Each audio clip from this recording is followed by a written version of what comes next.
planet, and it's all for my own good. And that's just, the way you dress is an extension of your personality. Is kind of the way I see it. Okay. Well, all right. On to Major League Baseball. I can turn anything into the longest answer ever. That's a fact.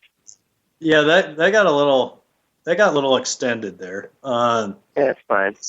As far as World Series right now, the favorites right now are the Los Angeles Dodgers. Are we going to wait for the Super Bowl or going to jump right into the World Series? Well, yeah, we're going to jump into the World Series. We're going early predictions, okay?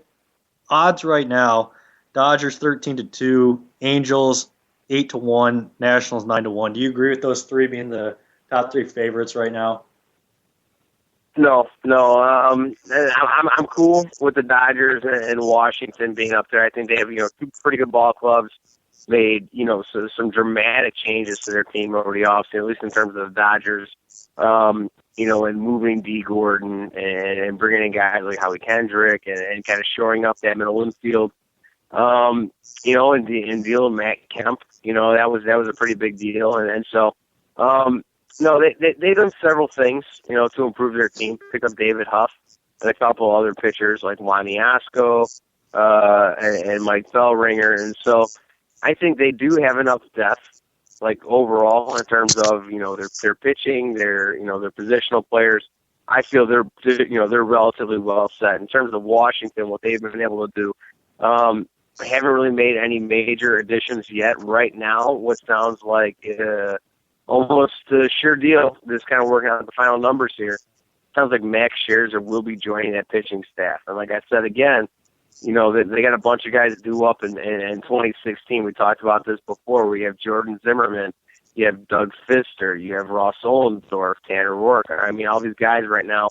Excuse me, not Tanner Rourke, but the rest of them. All those guys, their contracts are up, and they're free agents in 2016. And so this is a matter of trying to figure out, how you're going to solidify that staff moving forward. But, in terms of, speaking about the World Series this year, still a good-looking staff. You added Max Scherzer to that. They're in a good spot. Still would like to see them add somebody else, add a little bit of depth to that bench. They did pick up Ian Stewart, picked up Clint Robinson, Dan Ugla. These are all guys where I think they'll play like minor roles with the team. Same thing with Mike Karp. No real major additions. And the other thing too you got to worry about too is Jason Work just had another surgery, and so again you're going to go into another injured year with him. The biggest thing with me, my biggest beef with all of that is the Angels. I don't feel the Angels have done anything in terms of upgrading their team over the offseason here. They got rid of Michael Rourke, got rid of several other prospects. They haven't really added anyone in particular. Added Adam Wilk and Scott Snodgrass. These are all guys that are lower level, at least in terms of being able to help you on the major league level. It's lower talent. And so, I mean, adding Josh Rutledge and Johnny Giavitello, these guys aren't going to help you long term. You know what I mean? They're not guys that are going to affect your everyday lineup. And so, until they're able to figure out a way, to get Josh Hamilton rolling full blown all year round, I think, having Calhoun around, he's going to help out that outfield a little bit. Same thing with Trout. But in terms of, like I said, them being able to compete for a World Series, I would just be, a little bit hesitant to put the Angels on top of that list. What do you think of the Cubs being 14-1 as far as odds to win the World Series, and also being 6-1 to win the National League pennant? Yeah, I mean, I can see how people got excited and kind of how the line moved a little bit. You got to think, that's the one thing about the lines. You need to remember that, a lot of times you're going to have either, displaced fans or just fans from the city that are going to be putting a lot of money on those teams. So it's going to kind of skew the numbers a little bit. But I do think, a lot of people have a reason to be excited, in terms of what the Cubs have done so far. A lot of major additions. Obviously, adding John Lester was a big deal. They do still have, several things to address in terms of, they had, a handful of pitchers and some other positional players that were up for arbitration. Took care of a lot of those guys that haven't taken a guy to arbitration since 2010. So, I feel like they'll be able to wrap that up, pretty much all together. But they do need to figure out, what's going on with Starlin Castro right now. Again, tied up in some issues with the Dominican Republic. He was in the vicinity of 2 shootings and 2 separate incidents. But pretty much the police were satisfied with his answers, and so he was kind of clear of some of those things. But again, this is a consistent problem with him, where during the offseason he runs into issues. Go ahead. Do you think with him or with the Cubs that the Vegas is kind of skewing? There is that excitement, and they're skewing the odds to try to get idiot Cub fans to lay down some money? Why do you always have to call the fans idiots, Bob? This is all the time. They're not idiot fans. They love their team. They live and breathe. They bleed Cubby Blue, sir. Excellent fan site, by the way, Cubby Blue. But, no, when it comes down to it, I mean, that's just how it works, and I think, there's a lot of reason for optimism, even though the bleachers aren't going to be, set by opening day. There is a lot of optimism. They had a lot of good ball players, especially one of the guys that I was really impressed with was them adding Miguel Montero. I think that's going to be a big addition, a very smart catcher, and that's kind of one of the things that the Epstein guys kind of were that was one thing that they focused on a lot in terms of some of the weirder statistics out there, was, the way he's able to frame a pitch, the way he's able to get strikes called for him, when other catchers just straight up wouldn't be able to, to get those calls, and so that's a major addition, getting Miguel Montero in there to work with some of these younger pitchers. Because here's one thing that's been going unnoticed, and I've talked to you about this several times now, is all the young, solid, top draft picks that they've collected, over the last couple of years here, between Jacob Turner and Felix Dubron and Danny Straley, and Justin Grin. These are all big guys that have come from outside the organization that they just so happen to, luck into finding. And so it's going to be able to it's going to come down to training these guys, because that's always the biggest thing, especially with them, is that a lot of their prospects, a lot of their top prospects are all positional players. But these are guys that they have on their team, on their major league roster. They're going to be seeing time over the next 2 years here.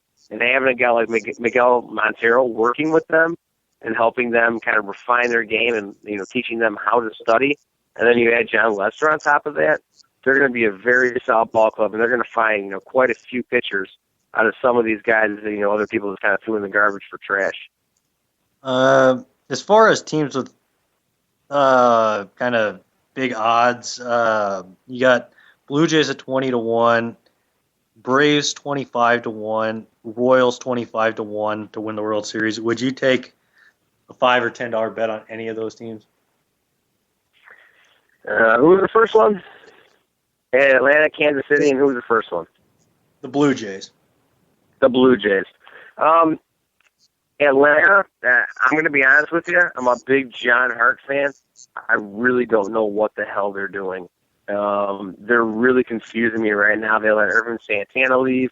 Kevin Floyd, that's fine. Same thing with Adam Harang. But they're letting guys like Brandon Beachy jet. Same thing with Chris Medlin. Those are guys that I would expect them to want to hang on to. And signing a guy like Juan Rodriguez, that was probably a big move for them. I really don't think that, adding A.J. Pierzynski is going to do very much for their staff. And they got rid of Jason Hayward. And they got rid of Justin Upton. No, I'm just not a real big fan of what direction they're heading. I mean, the only, significant pieces they've added to their team this year so far, after completely depleting their pitching staff, has been, they added Shelby Miller. Okay. That's, obviously, a relatively good pickup. But in terms of that, I mean, it's been Jim Johnson. Is he going to be able to make a comeback? They picked up Jason Greeley. I'm not completely positive that he's going to be able to be a consistent, late-inning reliever. He ended up being a, phenomenal closer with Pittsburgh for a little while there. But that was for a singular season. You know what I mean? And that there's too many flukes in baseball to, put too much weight into a guy like that. And they picked up Josh Outman, valuable piece of the bullpen, but just really not impressed. In terms of what Kansas City's done, they've done a little bit more. They've added a few more guys, that's kind of maybe impressed me a little bit. But, yeah, no, it's and again, what was that first team? The Blue Jays. The Blue Jays were the first team. The Royals were the second. Yeah, they're the first team. Well, it was too long ago. I keep forgetting. I talked too long. I tend to forget those things. But, no, when it comes down to Toronto, I kind of like what they did. You know, they moved a couple pieces in terms of Anthony Goss. But they were able to pick up Michael Saunders. If he's able to stay healthy, that's going to be a great pickup.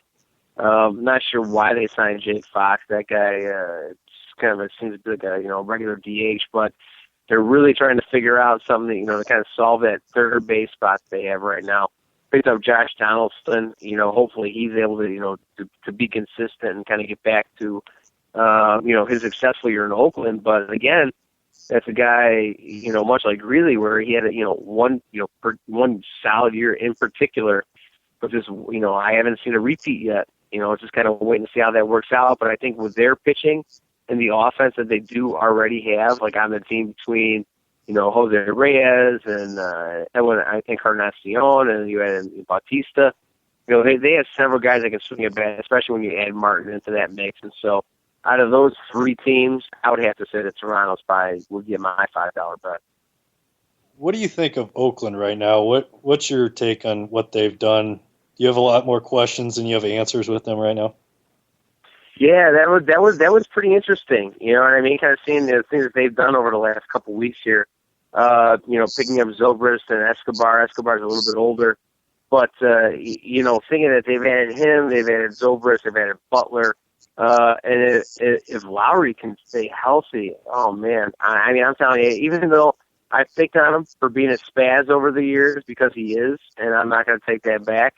But honestly, guy's a really good ball player, and I mean, you can't argue with a guy that plays with a ton of heart. You know what I mean? And so that's the reason why it hurts me to see that he's just so squirrely sometimes because it seems like he gets in his own way. You know what I mean? And so if he's able to kind of hunker that down a little bit, I think he'll be good. But in general, it's kind of interesting. They've given up several pitchers over the off season here.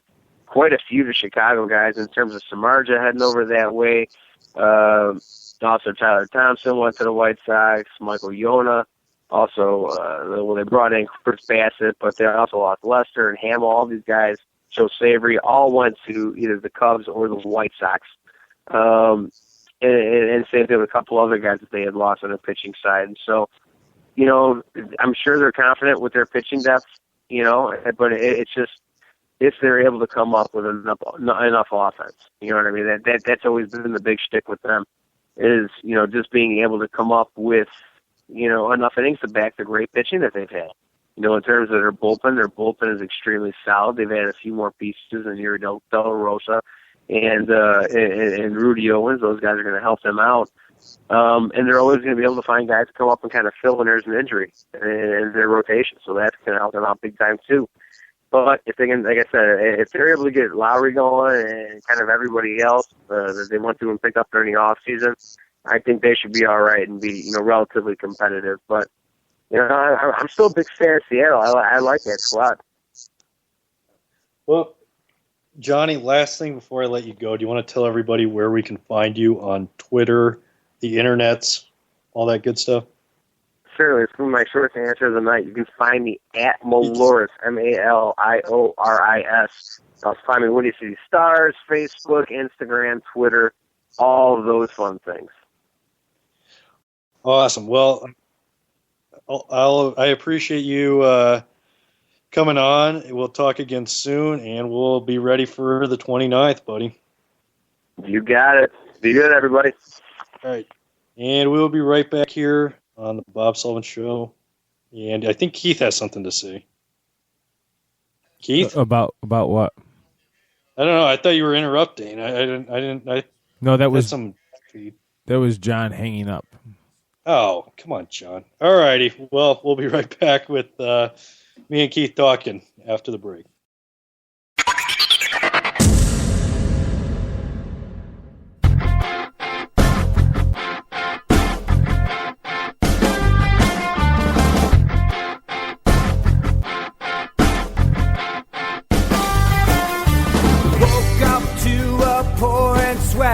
Hey, there goes Joan Jett, you know. Woke up Tucson, well,